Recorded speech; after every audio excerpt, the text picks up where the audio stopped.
हाँ जी देखो, how many words with or without meaning can be formed from the letters of the word Monday if no letter is repeated? ठीक है, पहले तो ये कि कितने वर्ड्स बनेंगे अगर कोई भी लेटर रिपीट नहीं हो रहा मंडे से। ठीक है, इफ हमें तीन पार्ट्स गिवन है, if four letters are used at a time. अब हमारे पास जो वर्ड है वो क्या है, मंडे। ठीक है, दैट इज कितने वर्ड्स हैं, सिक्स लेटर्स हैं हमारे पास, सिक्स लेटर वर्ड है। ठीक है, तो टोटल लेटर सिक्स है। तो फर्स्ट पार्ट में वो कह रहे हैं four letters are used at a time. देखो अब कोई कंडीशन नहीं है, कोई सिलेक्शन नहीं करनी कि उसमें से दो वोवल्स हो या एक कॉन्सोनेंट हो, तीन वोवल्स हो, या एट लीस्ट या एग्जैक्टली एट मोस्ट, कुछ भी नहीं है। दैट मीन्स इसमें हमने सिर्फ अरेंजमेंट करनी है कि फोर लेटर्स को यूज करके हमने वर्ड्स बनाने हैं। ठीक है, हमारे पास टोटल लेटर्स कितने हैं, सिक्स है।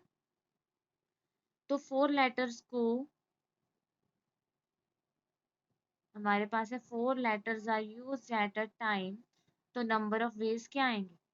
तो यहाँ पे देखो हमें सिर्फ अरेंजमेंट करनी है। टोटल सिक्स है, उसमें से हमने यूज कितने करने हैं, फोर। तो यहाँ पे क्या यूज होगा, परम्यूटेशन। ठीक है, that is six P four which is equals to six factorial divided by 4 factorial into 2 factorial, that is 6 into 5 into 4 factorial, which is equals to 15. There are four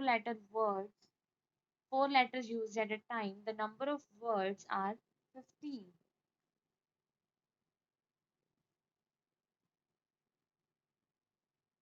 Sorry, एक minute.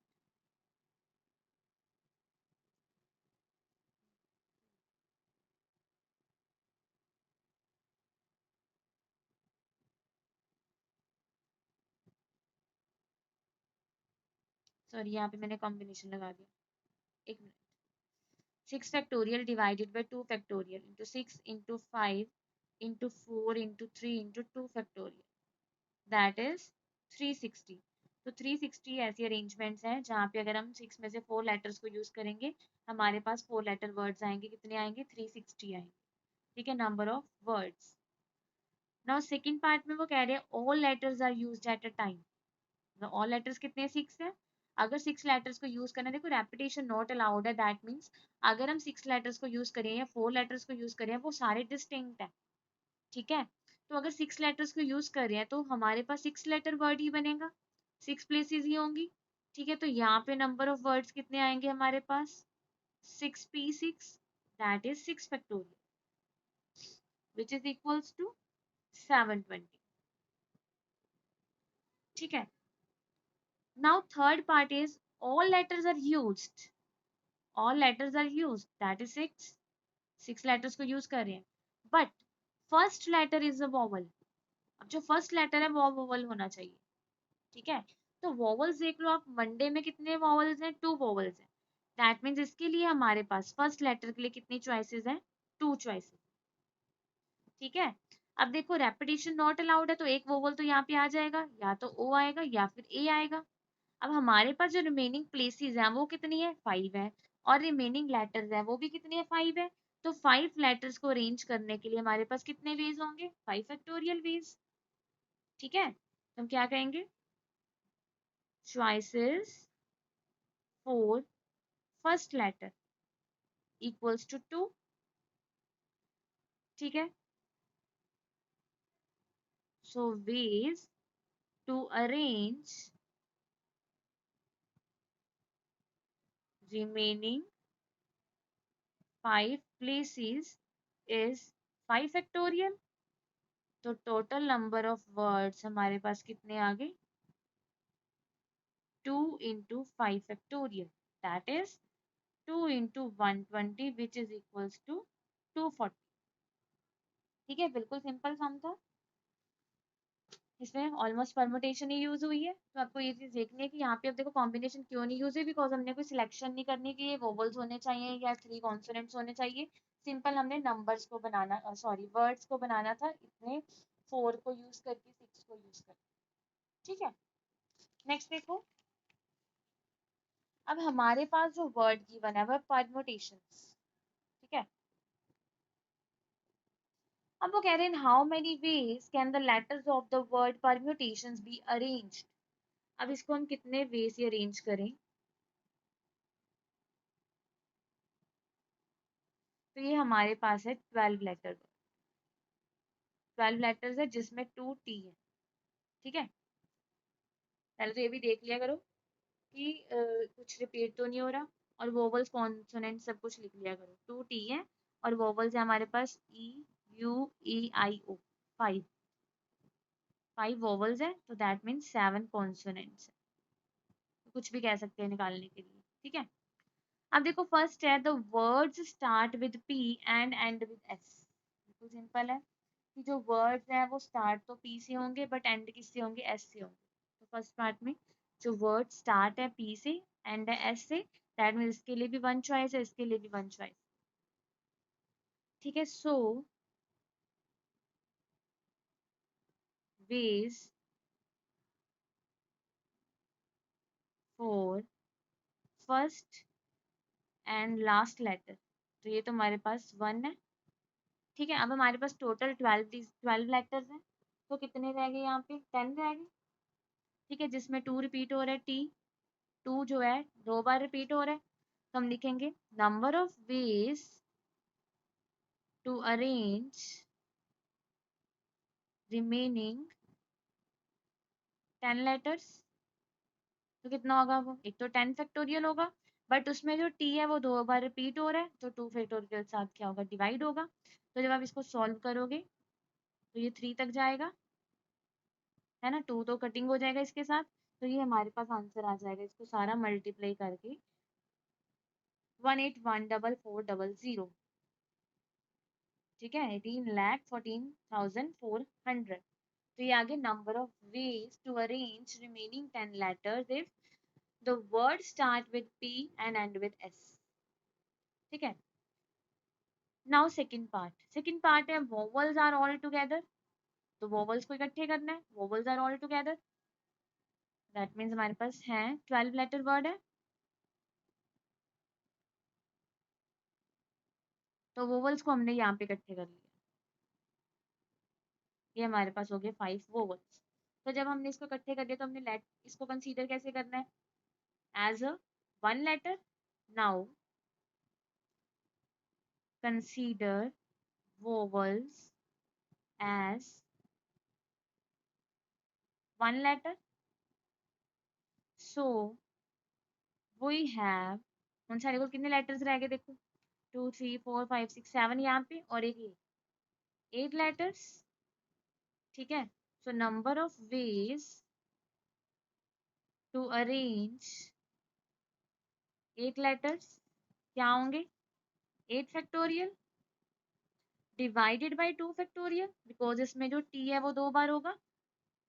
ठीक है, अब ये तो आगे जो 8 लेटर्स को हम अरेंज कर रहे हैं, बट उसके बाद हमने क्या देखना है? जिसको हमने एक साथ लिया वो सेम तो नहीं है ना, जो ये वोवल्स हैं वो सेम तो नहीं है। तो मतलब उन्होंने ये तो नहीं कहा कि पहले ए आए फिर ई आए फिर आई फिर ओ और फिर यू आई, नहीं ना, उन्होंने कहा है वोवल्स एक साथ आने चाहिए। तो ये अपनी प्लेसेस भी चेंज कर सकते हैं, तो हम क्या लिखेंगे?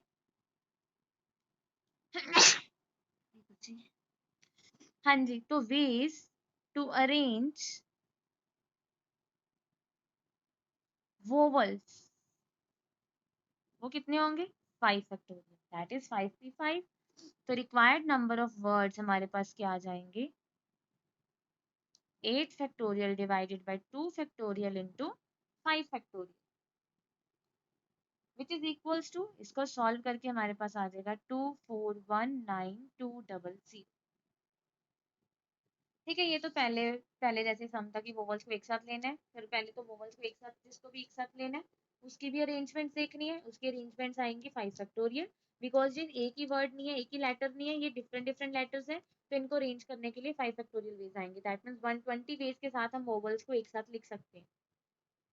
ठीक है, उसके बाद ये जो हमारे पास, उसके बाद हमने इसको कंसीडर करना है एज अ 1 लेटर, और ये हमारे पास 8 हो गई, तो उसके लिए 8 फैक्टोरियल हो गया, और यहाँ पे 2 2 बार डिवाइड रिपीट हो रहा है ट्वाइस, तो 8 फैक्टोरियल के साथ 2 फैक्टोरियल डिवाइड हो गया। ठीक है ना, थर्ड पार्ट इज, अब थर्ड पार्ट देखो ध्यान से। थर्ड पार्ट में कह रहे हैं there are always 4 letters between P and S.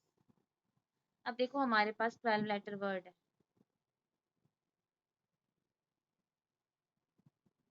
ठीक है। वो कह रहे हैं पी एंड एस में ना ऑलवेज 4 लेटर्स होने चाहिए। मतलब पी एंड एस में पी के बाद 4 लेटर्स आएंगे फिर एस आएगा, तो पी एंड एस में 4 लेटर्स की स्पेस है। मतलब अगर पी यहाँ पे है तो एस यहाँ पे होगा, 1 2 3 4, 4 छोड़ के। अगर पी यहाँ पे है तो एस यहाँ पे होगा, अगर पी यहाँ पे है तो एस यहाँ पे होगा, अगर पी यहाँ पे है तो एस यहाँ पे होगा, अगर पी यहाँ पे है तो एस यहाँ पे होगा। सिमिलरली अगर पी यहाँ पे आ जाएगा तो एस यहाँ पे हो जाएगा, अगर पी यहाँ पे होगा तो एस यहाँ पे होगा। आप देख सकते हो कि हमने जो भी अरेंजमेंट्स लिए उसमें क्या किया है, अगर पी लिया है कहीं पे भी तो 4 लेटर्स को छोड़ के एस लिया। तो वो ये चीज कह रहे हैं एक तो देखो उन्होंने ये नहीं कहा कि पी फर्स्ट प्लेस पे ही होना चाहिए, ठीक है। उन्होंने कहा है पी एंड एस में 4 लेटर्स होने चाहिए, तो मतलब पी यहाँ पे भी हो सकता है, यहाँ पे भी। कितने वेज, कहाँ कहाँ हो सकता है, कितने प्लेसेस पे हो सकता है, 1 2 3 4 5 6 7। तो इन वर्ड्स को एक तो अरेंज करने के लिए, पी एंड एस को अरेंज करने के लिए हमारे पास 7 चॉइसेस, ठीक है। ये चीज ध्यान से देखना कि हमारे पास 7 चॉइसेस किसके लिए, पी एंड एस को अरेंज करने के लिए। तो हम लिखेंगे देयर आर 7 choices या 7 ways to arrange 4 letters between P and S। P and S के बीच में 4 लेटर्स अरेंज करने के लिए हमारे पास 7 वेज है कि P यहाँ पे भी हो सकता है, अगर P यहाँ पे S यहाँ पे होगा, अगर P यहाँ पे S यहाँ पे होगा, तो ऐसे हमारे पास 7 वेज है। अब उसके बाद देखो जब हमने P एंड S को अरेंज कर लिया तो उन्होंने ये तो नहीं कहा कि पहले P आए बाद में S आए, तो ये भी तो हो सकता है जहाँ पे P डाला है मैंने वहां पे S हो, जहाँ पे S डाला है वहां पे P हो, ये भी हो सकता है ना। अगर 7 वेज हैं पी एंड एस को अरेंज करने के लिए, पी एंड एस के बीच में 4 लेटर्स को अरेंज करने के लिए, तो अब ये भी हो सकता है पी एंड एस की जगह एस एंड पी हो। उन्होंने तो ये कहा कि एस एंड पी या पी एंड एस में 4 लेटर्स होने चाहिए, ये नहीं कहा कि पी पहले होना चाहिए एस बाद में होना चाहिए, ठीक है। तो हम कहेंगे कि ways to arrange P and S, तो ये कितने होंगे, 2 फैक्टोरियल वेज। कौन कौन सी, कि पी एस भी हो सकता है एस पी भी हो सकता है, इसमें 4 लेटर्स होंगे, ठीक है। अब उसके बाद देखो, अब ये तो हमने अरेंजमेंट्स देख ली कि पी एंड एस को कैसे अरेंज करना है। अब उसके बाद जब हमने पी एंड एस को अरेंज कर लिया कहीं पे भी जहां पे भी कर लिया, जितने वेज वो हमने लिख लिए कि 7 वेज आएंगे और 2 फैक्टोरियल, दैट मीन्स 14 वेज आएंगे इनको रखने के। अब जब हम पी एंड एस को रख लेंगे, ठीक है, मान लो कहाँ पे कहीं पे भी रख लिया, ये टोटल वेज तो हमने लिख लिए, तो मैं सीधा सिर्फ ये चीज फिक्स करके लेट कर रही हूँ। जब हमने पी एंड एस को रख लिया तो हमारे पास जो रिमेनिंग प्लेसेस है वो कितनी बच गई, 10, है ना। वो कितने रहेगी, 10 रहेगी। तो 10 प्लेसेस को अरेंज करने के लिए क्या करेंगे, 10 फैक्टोरियल वेज होंगे, ठीक है। जब हमने पी एंड एस को अरेंज कर लिया, so we have now 10 remaining places other than P and S, ठीक है। तो number of ways to arrange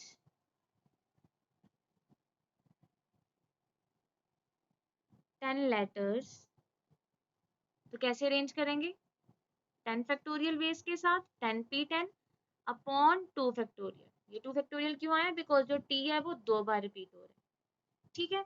तो रिक्वायर्ड नंबर ऑफ वर्ड्स हमारे पास कितने आ गए, 7 into 2 factorial into 10 factorial divided by 2 factorial, that is 10 factorial into 7 which is equals to, इसको जब multiply करोगे आप 10 फैक्टोरियल को 7 के साथ, तो हमारे पास आ जाएगा 25401600,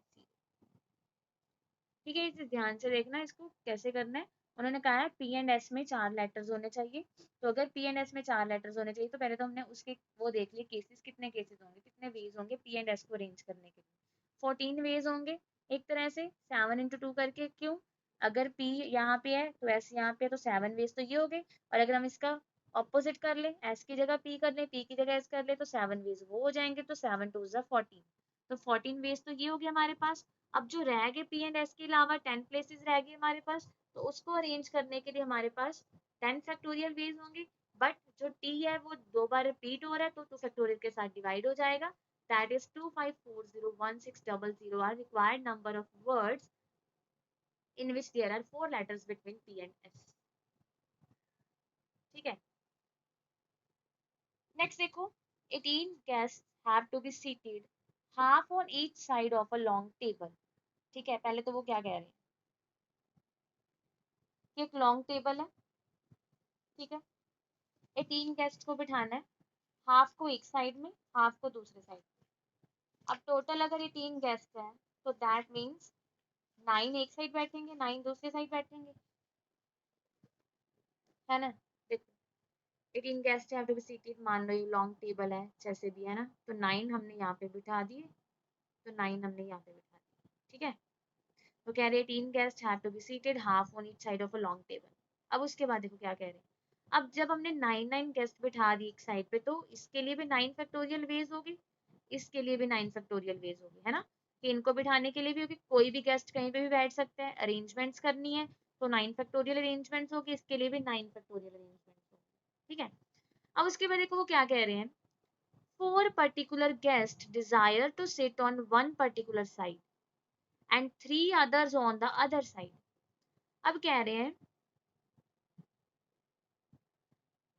कि 4 पर्टिकुलर गेस्ट ने डिसाइड कर लिया कि उन्होंने इस साइड बैठना है, मान लो 4 पर्टिकुलर गेस्ट है, उन्होंने डिसाइड कर लिया उन्होंने यहाँ पे बैठना है, ठीक है, और 3 ने डिसाइड कर लिया उन्होंने दूसरी साइड बैठना है, 3 ऑन अदर साइड। मतलब अब हमने यहाँ पे 9 गेस्ट को बिठाना है, तो 4 तो पर्टिकुलर है, तो दैट मीन्स 4 पर्टिकुलर है, तो हमने कितने सिलेक्ट करने हैं, अब 5 सिलेक्ट करने हैं, है ना, कि 4 तो पर्टिकुलर है, ठीक है, और यहाँ पे 3 पर्टिकुलर है, तो यहाँ से हमें 6 सिलेक्ट करने हैं। बिठाना हमने 9 को है, 4 पर्टिकुलर है, पर्टिकुलर का मतलब ये ऑलवेज इंक्लूडेड है, तो अब इनको सिलेक्ट करने की जरूरत नहीं है, ये पहली सिलेक्टेड है। सिमिलरली यहाँ पे 3 पहली सिलेक्टेड है, इनको सिलेक्ट करने की जरूरत नहीं है, बिकॉज इन्होंने यहीं पे ही बैठना है, हम ये नहीं कह सकते इन 3 को यहाँ पे बिठा दें, 4 को यहाँ, ठीक है।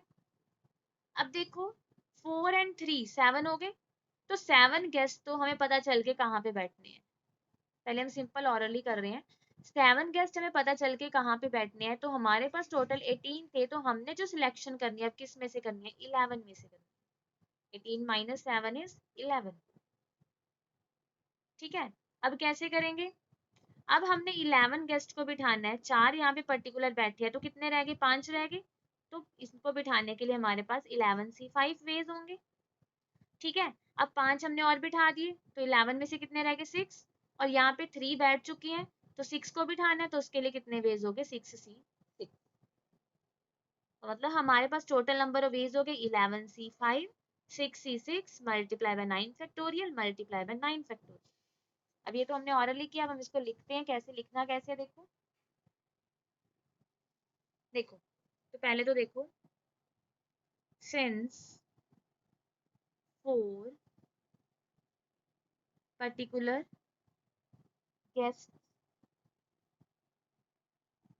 हमने 2 साइड्स ले ली, मान लो एक ले ली ए एक ले ली बी, ठीक है, 4 particular guest wants to sit on side A, particular side A, and 3 particular guest wants to sit on side B, ठीक है, हमने 9 बिठाने हैं, ठीक है, तो 9 फैक्टोरियल वेज तो है कि 9 फैक्टोरियल वेज के साथ ही 9 अरेंजमेंट्स तो 9 फैक्टोरियल ही होंगी ना, वो जहाँ जैसे मर्जी बैठ सकते हैं, ठीक है, 9 बिठाने हैं, उसमें से यहाँ पे 4 पर्टिकुलर है और यहाँ पे 3 पर्टिकुलर है, ठीक है, on side B, so we are left with 11 guest. अब हमें हमारे पास 11 रह गए ना, कि 4 और 3 तो बैठ गए, बस पक्का हो गया यहाँ पे बैठना है, तो we are left with 11 guests, ठीक है। अब out of which we choose 5 4 side है, इसके लिए 5 क्यों चूज किए, बिकॉज टोटल 9 है, तो 4 यहाँ पे पर्टिकुलर बैठ गए, तो हमारे पास 11 बच गए 18 में से, ठीक है, अब हमारे पास कितने रह गए, 11 रह गए। तो यहाँ पे 5 बिठा दिए हमने पहले। ठीक है,